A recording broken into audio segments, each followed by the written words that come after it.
제가 1986년에 제가 이제 파푸아뉴기니로 가기 전에 이제 한 가지 숙제가 있었어요. 뭐냐면은 선교비가 이제 채워져야 되지 않습니까? 근데 파푸아뉴기니 이게 동남아시아나 이런 데 갈 때에 그 선교비 서포트 쿼타라고 그러는데 그게 지금 제가 가려고 하는 파푸아뉴기니가 훨씬 더 높은 거예요. 저는 그게 어느 정도 됐다라고 생각했는데 나중에 제가 이제 파푸아뉴기니로 이제 그 사역지를 이제 인도네시아에서 이제 옮기고 나니까 서포트 쿼터가 확 높아져 가지고 이제 이걸 어떻게 채워야 되나 이제 뭔가 이제 고민이 되는 거죠. 저희는 이 서포트 쿼터가 채워지지 않으면 선교지로 떠날 수가 없어요. 그러면 이제 선교비를 이제 요청을 해야 되잖아요. 근데 저희 위클리프 선교사는 선교비를 요청할 수 없게 돼 있어요. 왜냐? 페이스 미션, 믿음 선교라고 해서 누가 알아서 후원을 하지 않으면 내가 어느 누구 개인이나 교회에다가 이러니까 후원을 해 주십시오라는 요청을 하면 안 되게 되어 있습니다. 그러니까 근데 제가 신학을 안 했잖아요. 그러니까 신학교 동기들도 없고 아무도 없고 저는 평신도였단 말이죠. 그러니까는 뭐 무슨 커넥션이 없는 거예요. 그게 이제 제가 82년에 이제 그 어디야 미국에 공부하러 이제 훈련 받으러 갈 때도 이제 고민이 돼가지고 그 어디죠? 이제 그 미국 갈 때 그때 당시에 $10,000의 재정 보증이 있어야 되는데 그때도 제가 보통 이제 그 은행에 가서 이제 돈을 빌려 가지고 내 은행 구제에다 넣어 가지고 그 잔고 증명서를 떼어 가지고 그걸 이제 대사관에다 내거든요. 그땐 대부분 많이 그렇게 했어요.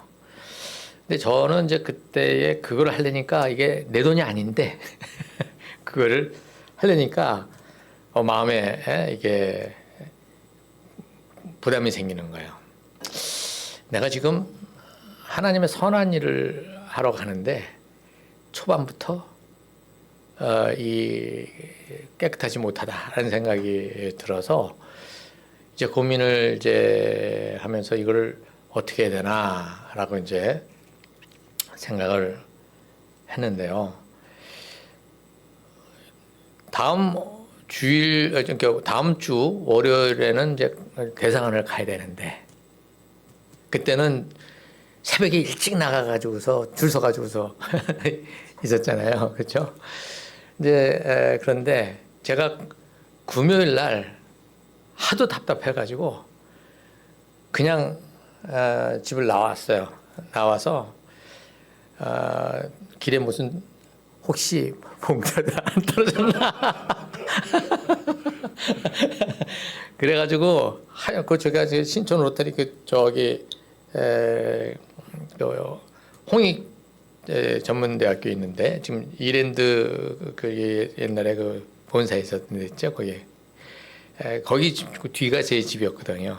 거기서부터 나와서 갔다 보니까는 을지로 일가까지 걸어갔어요. 왜 갔냐? 거기에 제가 성경 공부를 이렇게 인도했던 그 자매가 그 외환은행 본점 거기서 일을 하고 있었거든요. 근데 거기까지 그냥 하염없이 걸어가서 거기 간 거예요. 갔더니만 선교사님 어떻게 여기까지 그 맨 앞에 그 카운터에 있었거든요. 그래서 제가 사실은 이런 상황이다. 그랬더만 자기 오늘 이제 이 근무 끝나면은 신우회 모임이 있으니까 거기서 기도회 하겠다고 그러더라고요. 근데 그게 뭐 저에게 그 뭐 임팩트가 오겠어요? 할렐루야, 주님이 해주실 겁니다. 뭐 이런 거 하나도 알았어, 고마워. 그러고선 이제 다시 집으로 돌아왔죠. 그때는 이제 버스를 타고 돌아왔어요. 그러고서는 이제 토요일 날 아침에 다시 제가 이제 일어나서 옷 추려 입고선 또 길거리를 나가려고 나가는데 우리 어머니가 들어와라 그러면서 안방으로 부르시더라고요. 우리 어머니하고 아버지는 그때 안 믿으시는 분들이잖아요. 근데 제가 선교사로 나가는 것 때문에 우리 아버지 사무실에 불려가 가지고 한 1시간을 그냥 너는 가만히 있어, 나만 얘기할게 하시면서 막 얘기를 하시고 나서 결론은 너는 사기꾼이다. 제가 사실은 아버지의 기대감을 확 올려놨다가 반전을 그냥 몇 번을 했거든요. 그랬더니만은 우리 아버지는 이제 제가 선교사로 나간다고 그러는 게, 제가 사실은 바이오케미컬 엔지니어링 그거로 이제 그때가 82년, 81년이니까 그때 당시에는 이제 그게 아직 우리나라에 이게 아무도 없었을 때거든요. 그런데 이제 그거로 이제 미국의 대학을 어플라이를 해놨다가 제가 헷가닥 해가지고 선교사가 되는 바람에, 특히 성경 번역 선교사가 되는 바람에 언어학으로 바꿔가지고 가게 되는 거예요. 그렇게 되니까 우리 아버지는 이제 너무 힘들어하셨죠. 그런 와중에 제가 이제 유학을 간다고 이제 훈련을 받으러, 이제 성경 번역 선교 훈련을 받으러 미국으로 간다니 얼마나 꼴 보기 싫으셨겠어요, 우리 어머니도. 그런데 제가, 그러니까 저는 아무 말도 부모님한테 말을 못하는 거죠. 어떤 것도 제가 요청도 못하고 그랬는데, 그날 토요일 날 아침에 제가 이제 딱 나서니까 어머니가 들어오라고 그러더니만, 옛날에 그 봉투가 노란 봉투 있지 않습니까? 노란 봉투가 이렇게 두껍더라고. 우리 어머니가 누워가지고선 계시다가 내가 딱 들어가서 하니까 팍 던져버리셔. 내 앞에다가. 너 가는 꼴 보기도 싫은데 그래도 어떡하냐? 자식놈 가는데 이거 가져가라. 이게 마지막이다. 그러시는 거예요. 그래서 그걸 들고 나와서 보니까 그 당시에 500만 원이었어요. 500만 원이면 그때의 이제 환율이 1대 1000이었거든요. 그러니까는 5,000불이었죠. 제가 그거를 찾고 드디어 내 돈이다. 누구한테 이렇게 부탁해서 가져온 게 아니라 내 돈이다. 그래가지고 안 걸어가고 버스를 타고 그 매연은행 본점으로 갔어요. 그래가지고 그 자매한테, 자매야, 내 돈 가져왔어. 자, 이거 써줘. 그래가지고 그거를 만들었습니다. 만들어서 이제 저희 선교부로 가서 이제 그 비자 신청서를 쓰는데, 제가 거기다가 제가 가져갈 수 있는 돈이 5,000불이잖아요. 그래서 5,000이라고 딱 썼더니만 우리 사무실에 있는 그 간사가 아주 경험이 많은데, 선교사님 5,000불 쓰면 안 돼요. 그러는 거예요. 왜요? 5,000불 쓰면 떨어진대. 그래서 10,000불을 쓰라는 거예요. 그래서 화이트하우스로 막 지우고선 거기다가 이제 10,000불이라고 써놨죠. 그러고서 집에 왔는데 이게 또 걸리는 거야. 나는 가져가는 게 5,000불밖에 없는데 이 10,000불을 써놨으니 그게 계속 또 걸리적거리는 거예요. 그래서 제가 이제 기도하다가 하나님께 이렇게 말씀드렸어요. 주님, 10,000불이면 100%의 가능성이 있다면 저는 지금 5,000불밖에 가져가지 못하니까 50%의 이제 가능성밖에 없습니다. 저희가 다시 5,000불로 고치겠습니다. 만약에 주님께서 저를 선교사로 부르셨다면 이 5,000불로도 갈 수 있게 하시고, 아니면 마세요. 그러고선 월요일 날 이제 갔죠. 와, 갔더니만 사람들이 벌써 그냥 쫙 줄을 서 있는 거예요. 이제 가가지고 줄을 섰는데 다들 막 몇 번들 이제 거절을 당해가지고 서류들이 점점 이렇게 많아져. 이만큼씩 가져야 돼. 저는 달랑 아주 얇은 봉투 하나 달랑 가져갔더만 다들 앞뒤에서 보더니만 이거 안 될 텐데 안 될 텐데 그랬었거든요. 하여튼 그 안에 여러 가지 또 스토리가 있지만 이건 나중에 또 이렇게 얘기를 하기로 하고요. 사실 이 돈 문제가 참 걸리는 것이었어요. 그러다가 제가 86년에 이제 다시 또 나가야 되는 상황에 또 이 문제가 생긴 거예요. 근데 이거를 어떻게 해야 되나 이제 고민을 하는데 어느 날 그 부산에 있는 가장 큰 교회에서 선교사로 후원할 선교사를 찾는다고 그래서 마침 그 교회에 부임한 제가 이제 그 선교부에서 알았던 목사님이 거기 부목사로 이제 가셨거든요. 그분이 전화가 온 거예요. 여기 지금 등록해놨으니까 그 교회는 금요일마다 철야 기도회를 했거든요. 오라고 그러더라고요. 그래서 정말 가슴이 두근거리면서 갔죠. 가면서 고속버스를 타고 가면서 고민이 되기 시작하는 거예요. 뭐라고 얘기를 해야 되나. 분명히 고맙다는 얘기는 해야 되는데 그만한 얘기하고 오는 거는 뭐가 또 빠진 것 같은 느낌이 드는 거예요. 제가 미국에서 훈련을 받고 한국으로 돌아오면서 그때의 한국교회가 그때 이제 84년 이제 되니까 이제 선교에 대해서 막 이제 분위기가 막 올라가기 시작하는 거였어요. 근데 제가 미국에 있으면서 미국의 한인교회들을 이민교회를 보면서 지난번에도 말씀드렸지만 열린문 장로교회라는 교회가 닫혔다 열렸다 막 그랬다는 얘기 제가 드린 적이 있죠? 안 했어요? 나중에 또 해드릴게요. 한마디로 그때의 한국에서 어떤 또 얘기가 있었냐면 선교를 해야지 교회가 우환이 없다. 그런 얘기들을 하는 게 제가 가까이 있었던 교회에서도 그 목사님이 그런 얘기를 하는 거예요. 그러니까 얼마나 답답했겠어요, 제가. 근데 이 한국 이제 한인 이민교회의 그 망가진 모습들은 다 어디서 온 거냐? 결국은 한국에서 건너온 거거든요.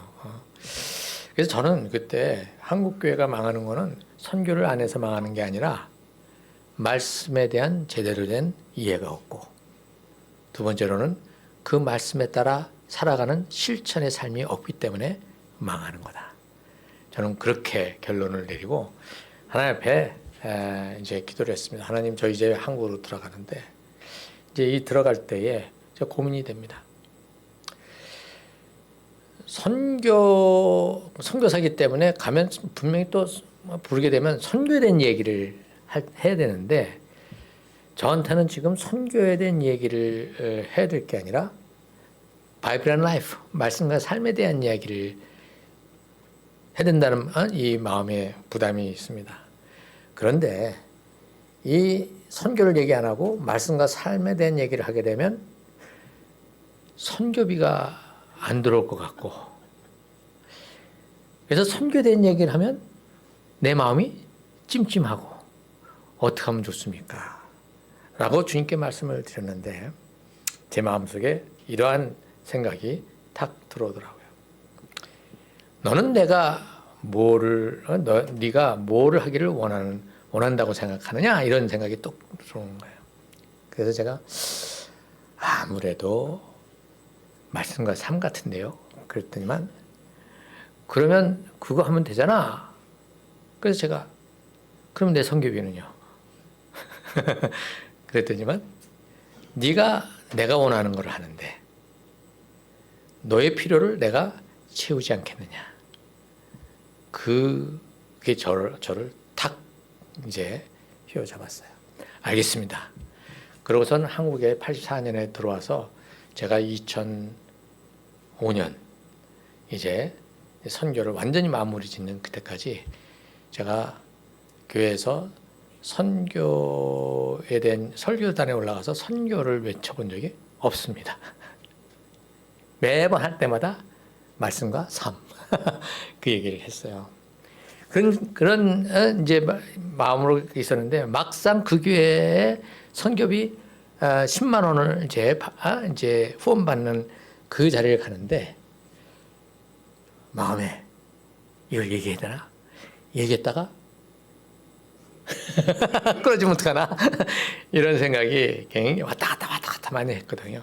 가니까 뭐 여러 선교사 여러 명, 한 20명이 정도가 이렇게 앞에 와서들 이제 이렇게 앉아 있더라고요. 그중에 이제 저도 이제 한 사람인 거죠. 다들 이제 얘기하고 자기들의 결심들 얘기하고 막 이제 이렇게 했어요. 그러다가 이제 제가 올라가게 됐습니다.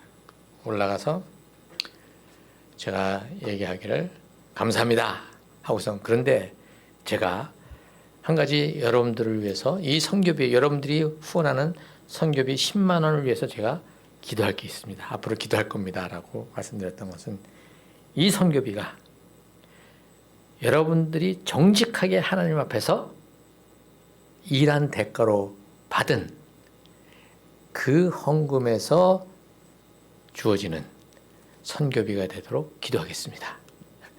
그러고 저는 확 내려왔어요. 이젠 끝났다. 될 대로 되라. 제가 한 몇천 명이 앉아 있는 거거든요. 처음 그런 데 올라가 봤거든요.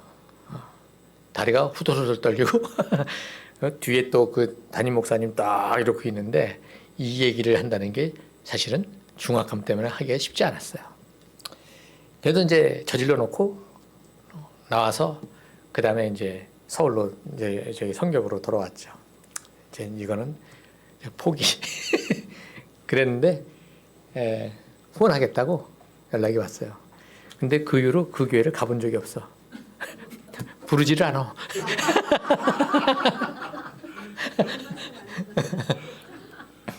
그래서 한 번도 가본 적이 없어요.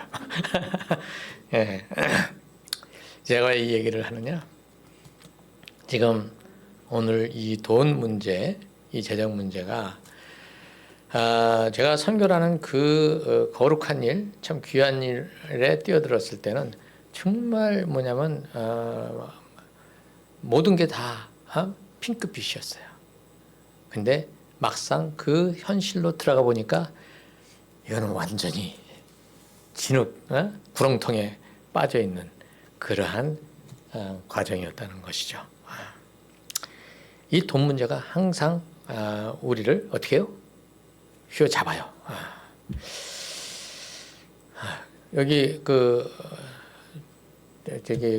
옳지. 예, 이거 심슨의 가족에 나오는 얘기죠. 예. 뭐라고 되어 있냐면 그 할아버지가 손주한테 뭐라고 하냐면 야, 돈은 사람을 변화시킬 수 없어 라고 얘기하고 그 다음에 한 얘기가 밑에 거가 다만 그 돈은 사람들이 어떤 사람들인지 그것을 드러내는데 도움을 줄 뿐이야 이렇게 되는 거죠. 그 돈을 가지고 있는 그 사람이 돈을 어떻게 보느냐에 따라서 어떻게 해요? 개 차반이 될 수도 있고 뭐냐면 참 멋있는 사람이 될 수 있다는 거죠. 그러니까 돈을 내가 옆에 둠으로써 그 돈 때문에 내가 어떠한 사람이 되느냐 그것을 드러내주는 것에 도움을 주는 게 돈이라는 거죠. 예. 이러한 이제 이야기로 이제 오늘 이 본문을 한번 들어가 보도록 하겠습니다. 자, 오늘 이 본문은 이제 앞부분에 뭐냐면 그 위선자들에 대한 얘기를 하시면서 자선을 베푸는데 어떻게 해요? 위선적인 행동을 하는 사람들이 있다고 그랬지 않습니까? 그렇죠? 나팔을 불고 어쩌고저쩌고 하면서 결국 남을 도와주는 그 행위를 뭐냐면 자기의 의를 드러내는데 어떻게 활용하는 그러한 자들을 두고 위선한다 그랬습니다. 예수님께서는 그것과 연결해서 지금 무슨 얘기를 하시냐면 자기를 위해서 보물을 어떻게 해요? 땅에다가 저기 쌓아두지 말고 하늘에 쌓아두라 이렇게 되어 있죠. 네. 그러면서 땅에 쌓아두었을 때는 녹슬고 그 다음에 다 또 도둑질 당하고 그래서 없어질 것이다. 그런데 이 하늘에 쌓아두면 어떻게 해요? 망가지지 않고 그 다음에 사라지지도 않을 것이다. 이렇게 되어 있습니다. 자, 이것을 우리는 이제 어떻게 적용하냐면 뭐 교회 헌금을 많이 하고 그러면 뭐가 돼요? 그게 나중에 우리에게 공덕이 돼서 어떻게 됩니까? 하늘나라에서 뭐야? 마치 교회에다가 헌금을 많이 하면 어떻게 그 하늘에 그 상급이 쌓여져 가지고 거기서 뭐 어떻게 살아요? 뭐 그냥 별장에서 그것도 그냥 금으로 만든 별장에서 살고 뭐 이제 그렇게 얘기를 하지 않습니까? 그래서 교회 그냥 온갖 충성을 다 해요. 그렇다고 충성하지 말라는 얘기는 아니에요. 제대로 하자는 거죠. 제대로. 헌금을 해도 제대로 하자는 거죠. 여기서 하늘은 하나님을 얘기하는 겁니다. 하나님의 나라를 얘기하는 거예요. 여기 맥락에서 33절에 뭐라고 되어 있습니까? 너희는 먼저 그의 나라와 그의 의를 구하라. 우리가 보물을 쌓는 것은 하나님 나라를 위해서 보물을 쌓는 거죠. 그러면 하나님의 나라가 뭡니까? 하나님이 통치하시는 그 영역이에요. 하나님이 통치하신다는 것은 곧 무엇을 얘기합니까? 하나님의 의와 사랑이 어떻게 해요? 작동하는 것을 얘기하는 거죠. 이 하나님의 의와 사랑이 작동하는 그것을 위해서 우리가 가지고 있는 뭐예요? 보화를 사용하라 이렇게 얘기를 하는 거죠. 그렇게 됐었을 때에 이 하나님 나라는 어떻게 되는 거예요? 점점 하나님의 통치가 드러나고 더 확장되고 이런 것들을 보게 되는 것이죠. 바로 그 얘기에 이게. 그런데 이 땅은 결국 뭐냐면 내가 중심이 된 삶을 얘기하는 거거든요. 내가 중심이 된 삶. 나의 탐욕과 내 것을 붙들고 그것만을 위해서 내가 돈을 벌 때에 거기에다가 초점을 맞춰버릴 때에 그것은 다 사라져버리는 그러한 아무 의미가 없는 것이 된다. 그 얘기를 지금 예수님께서 하셨어요. 그리고 21절에 뭐라고 그러냐면 너희 보물이 있는 곳에 그곳에 네 마음도 있다. 이렇게 말씀하십니다. 네가 돈을 어디다가 놨는지 그거에 따라 네 마음도 거기에 가 있다. 하늘에 뒀으면 우리는 하나님이 중심이 되는 거고 내가 땅에다 놓으면 내가 중심이 되는 거고 이렇게 돼 있다는 거죠.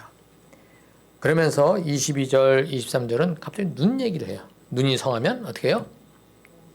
내 눈이 성하면 온몸이 밝을 것이고 그 다음에 눈이 성하지 못하면 어떻게 해요? 네 온몸이 어두워질 것이다. 이렇게 얘기를 합니다. 이 눈이라고 하는 것은 우리가 살피는 뭐예요? 분별력을 얘기하는 거거든요. 그러니까 우리가 제대로 살필 수 있는, 분별할 수 있는 그 역량이 될 때에 우리는 무엇이 세상의 것이고 무엇이 하나님의 것인지 그것을 어떻게 분별해낼 수 있다는 것을 여기서 얘기하는 것입니다. 그리고서 24절에 한 사람이 두 주인을 섬기지 못할 것이니 혹 이를 미워하고 저를 사랑하거나 혹 이를 중히 여기고 저를 경히 여김이라. 너희가 하나님과 재물을 겸하여 섬기지 못한다. 자, 여기서 지금 재물과 하나님을 어떻게 해요? 동시에 섬기지 못한다는 거죠. 근데 여기서 그러면 우리는 어떻게 되는가? 하나님 섬기면 재물을 포기하는 거예요. 그렇죠? 재물을 잡으면 하나님을 포기되는 거예요. 우리 그렇게 할 수 있어요? 그런데 여기 지금 단어가 바뀌는 게 있어요. 앞부분에서는 뭐라고 그랬습니까? 보화라고 그랬죠? 근데 여기 뭐로 바뀌었어요? 재물, 만몬으로 바뀌었어요. 만몬으로. 그래서 앞부분에서는 하나님께 이게 여기 소위 말해서 돈이 하나님께로 어떻게 해요? 초점이 맞춰진 가운데 사용될 때에 그것은 보화가 되는 거예요. 근데 그 돈이 자기의 자기 자신을 위해서 그것들이 사용될 때에 그것은 뭐가 되는 거예요? 만몬, 재물이 되는 거예요.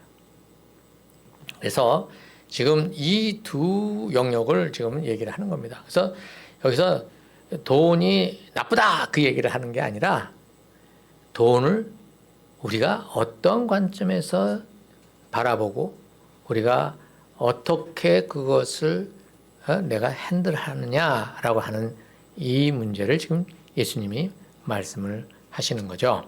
자, 여기 여러분들 그 톨킨의 반지의 제왕이 있죠. 그 반지의 제왕에서 저 누구예요? 골룸이죠. 골룸. 예.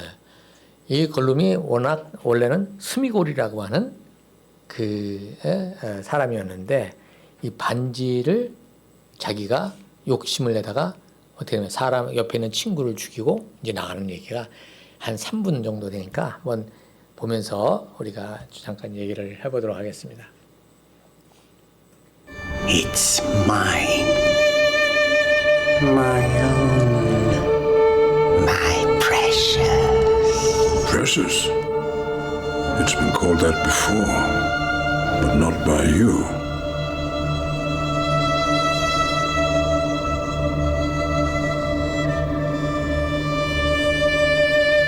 Gandalf told me you were one of the river folk.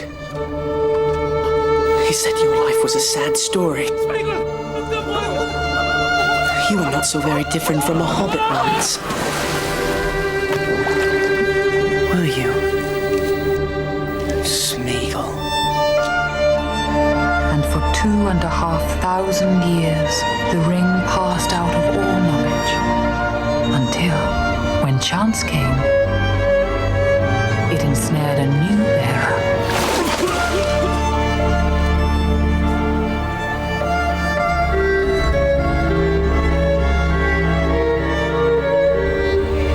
Is that dear I have?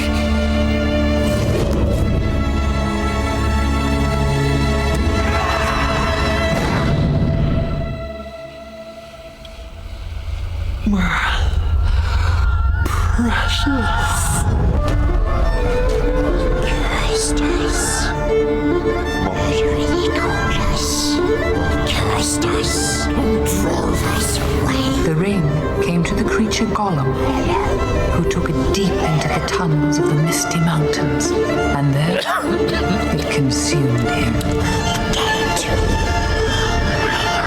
반지의 제왕에서 저 골룸이라는 The ring brought to Gollum unnatural long life. 획을 통해서 For 인간의 내면 500 세계를 years it poisoned his mind. 들여다보게 만드는 거죠. We forgot the taste of bread. The sound of trees. We even forgot to store it. Stole it! They stole it from us. What did they steal?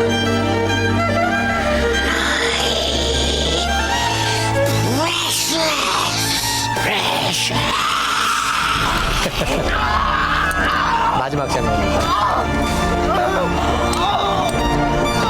프로도를 갖다가 이제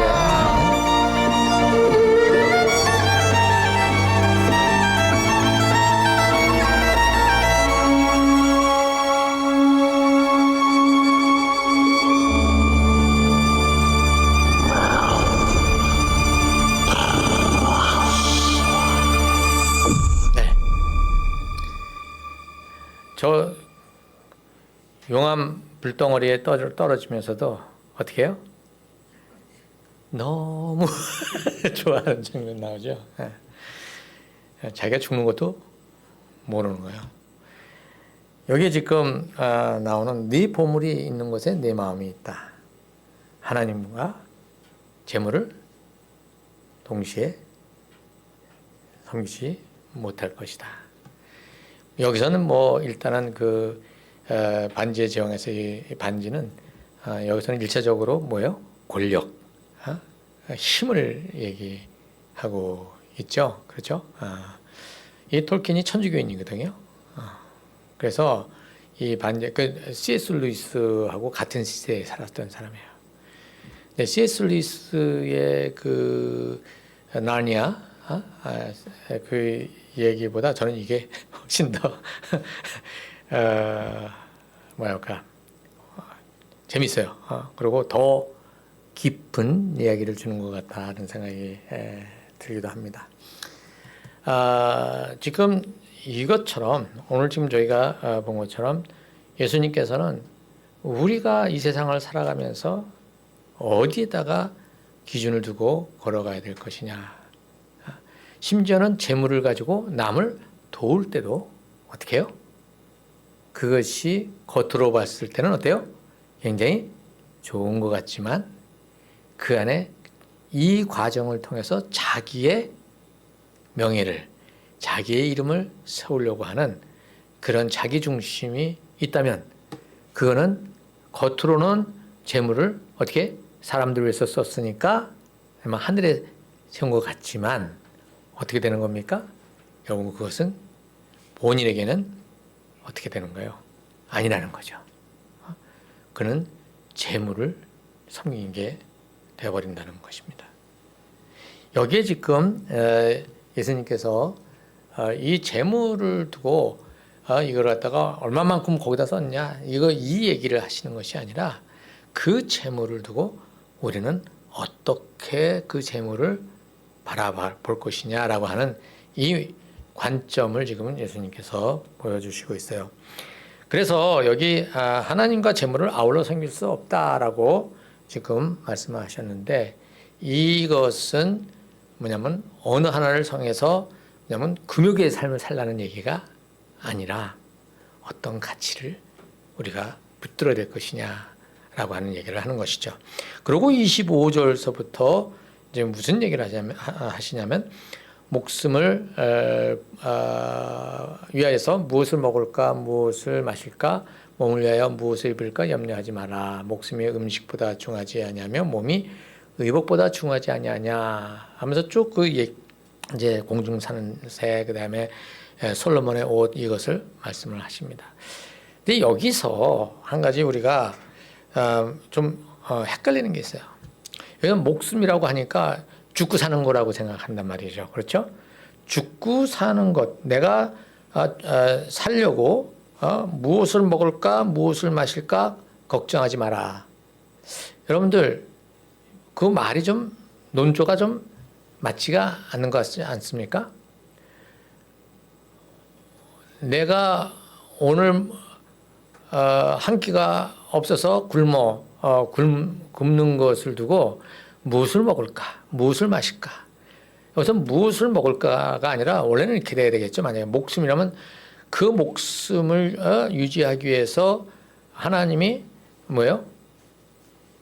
음식을 주시느냐 안 주시느냐? 오늘 먹을 거리가 있을까 없을까?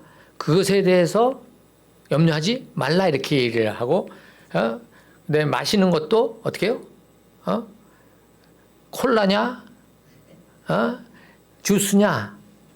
그거 무엇을 마실까? 그것을 걱정하지 말아라고 하는 이 말은 모순이 있는 거죠. 여기서 그러면 목숨이라는 이 단어가 푸시케라고 하는 헬라어 단어인데 이것이 방금 얘기했던 것처럼 죽느냐 사느냐라고 하는 생명을 얘기하기도 하고 또 한 가지는 whole life, 전 인격적인 삶에 대한 이야기를 하고 있다는 것이죠.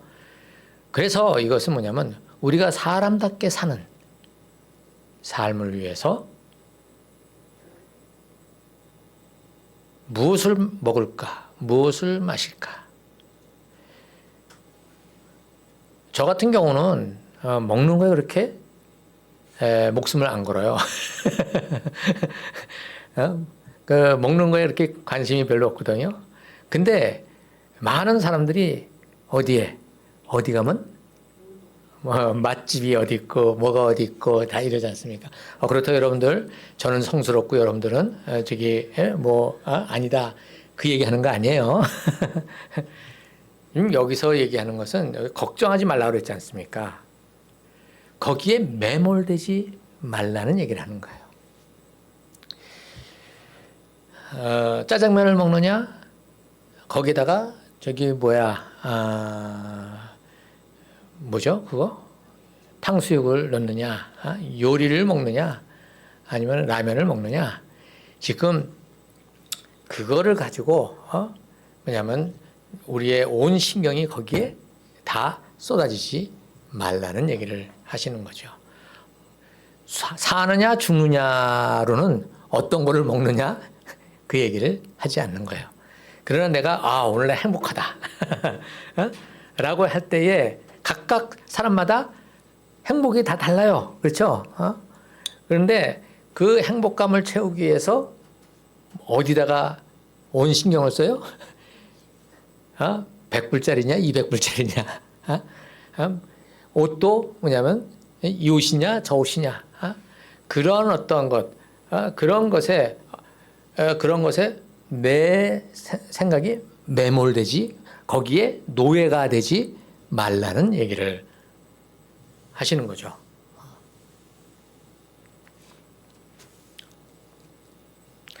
이거는 비싼 옷은 입으면 안 돼 이런 얘기를 하려는 게 아니죠. 그것을 넉넉하게 가질 수 있다면 it's okay. 그렇지만 그럼에도 불구하고 거기에 어떻게 해요? 매몰돼서 내가 가지고 있는 입은 옷과 다른 사람이 입은 옷을 비교해서 그것으로 다른 사람을 어떻게 해요? 우습게 여기거나 그걸 보고 내가 열등감에 빠지거나 그건 전부 다 어디에 기준이 된 거예요? 재물의 기준이 된 거죠. 재물로 사람을 평가하는 것이 되어버리는 것. 여기서는 지금 그 얘기를 하고 계시는 겁니다. 자 봐라. 저 솔로몬의 하련 옷도 저 아무것도 아니지 않냐. 이렇게 얘기를 하죠. 그런 것에 대해서 어떻게 가치를 두지 말라 이렇게 말씀을 하시죠. 그러면서 여기 30절 보면 이렇게 말씀하세요. 오늘 있다가 내일 아궁이에 던져지는 들불도 하나님이 이렇게 입히시거늘 하물며 너일까 보냐 믿음이 적은 자들아. 자 31절 그러므로 염려하여 이르기를 무엇을 먹을까 무엇을 마실까 무엇을 입을까 하지 말라. 이는 다 이방인들이 구하는 것이라. 너희 하늘 아버지께서 이 모든 것이 너에게 있어야 할 줄을 아시느니라. 자, 이방인들은 어떻다고요? 그 당시에 로마 제국 사람들은 어때요? 먹고 토해내고 그런 아주 사치스러운 일들을 그걸 갖다 또 자랑스럽게 여겼단 말이죠. 그들이 가지고 있는 그 이방인이라고 했을 땐 바로 이스라엘을 다스리고 있는 지배하고 있는 로마 제국이 가지고 있는 그 가치관을 두고 얘기를 하는 거죠. 그들이 이 이스라엘 땅에 진짜 화려한 여러 가지 것들을 만들어 놨거든요. 목욕탕도 만들고 극장도 만들고 경기장도 만들어 놓고 그런 것으로 어떻게 해요? 다 사람의 눈을 현혹하는 거죠. 거기에 가면 어때요? 그 사람은 괜찮은 사람이고 못 가면 이제 루저가 돼버리는 그런 사회.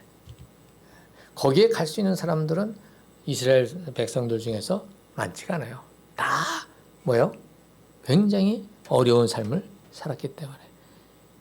그런데 조금 어느 정도 있다면 어떻게 해요? 거기로 진출하기 위해서 온갖 힘을 쓰게 되는 거죠.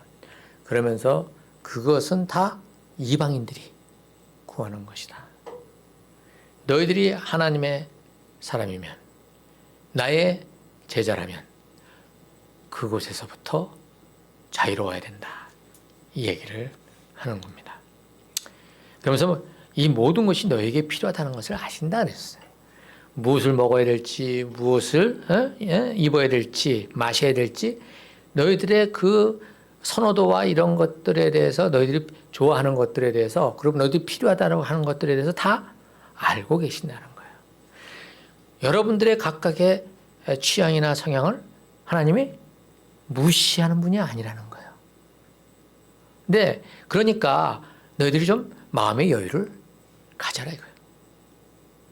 거기에 너희들의 생각이 매몰되면 너희는 망한다 이 얘기를 하시는 거죠. 물리적으로는 망하지 않을지라도 우리의 영혼이, 우리의 삶의 어떠한 행복도가 어떻게 무너진다는 것을 얘기해 주시는 것입니다. 그러면서 33절 주님께서 이제 그 기준을 얘기해 주십니다. 너희는 먼저 그의 나라와 그의 의를 구하라. 그리하면 이 모든 것을 너에게 더하시리라. 제가 알고 있는 목사님이 제가 이제 이 얘기를 했더니만 이분이 그의 나라와 그 의를 구하라는 게 그런 거였어요? 그래, 뭐로 알았어요? 교회 충성하는 거를 얘기해요. 교회를 우선순위로 두고 모든 것을 거기다가 뒀을 때 그게 하나님의 일이라고 생각을 했다는 거예요. 자기가 그렇게 설교를 했고 자기가 회개한다고 그러면서 다시 재조정 하는 그러한 얘기를 벌써 한 10년 됐네요. 하나님의 나라는 교회가 아닙니다. 교회는 하나님의 나라를 추구하는 백성들이죠. 그렇죠? 지금 우리가 그 백성들의 모임이에요. 그리고 이 교회 공동체 안이 바로 하나님의 나라의 가치가 어떻게 해요? 계속 프랙티스 되는, 연습되어지는 그러한 장소가 되는 것이죠. 우리는 방향을 잡고 있기 때문에 여기서 그 연습을 해가고 여기서 가진 것을 가지고 어떻게 해요? 나가서 우리가 사는 현장에서 그것을 또 시도해 보려고 몸부림치는 그런 삶을 사는 거예요.